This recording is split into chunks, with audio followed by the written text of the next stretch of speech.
Hey kids, JD here. Today we're cooking tomato soup in the pressure cooker. Now, I have not cooked this before. I have no idea how this is going to turn out.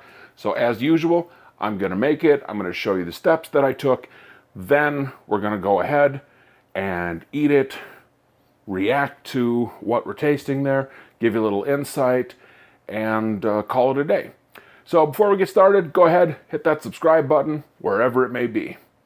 Here we go. In a pressure cooker, in this order, layer 4 teaspoons of butter. You can use other kinds of oil if you want a vegan or vegetarian option. 1 chopped shallot. You can also use an onion if that's what you have. 1 crushed garlic clove. I minced mine so the flavor would be a little more consistent throughout, but you don't have to do that. 1/4 teaspoon of your favorite spice. I use Garam Masala. Use what you like. 250 grams of chopped tomatoes. Then a 1/2 teaspoon each of salt, pepper, and sugar. Once you have that done, cook it on high for 5 minutes and blend it all together. Okay, nothing left to do but to give this tomato soup a try.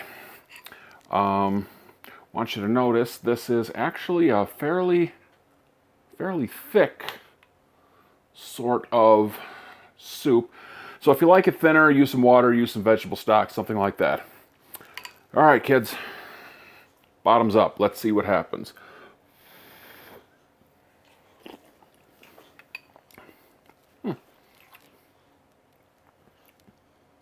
It's good.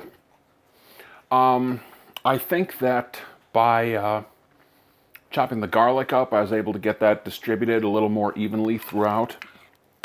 But you're definitely getting the flavor. I thought maybe the shallots would be a little overpowering because I didn't know how much to do, but I like onions, so more is probably fine.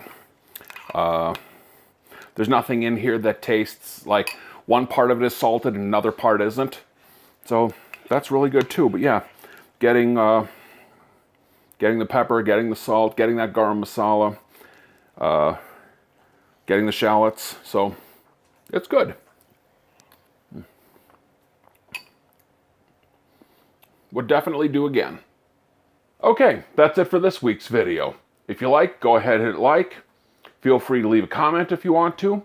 Up here, we're going to have a link to subscribe. There's going to be a link to a whole playlist full of videos like this, and a link to the most recent video. Thanks for watching. I'm JD Tremaine. Catch you next time.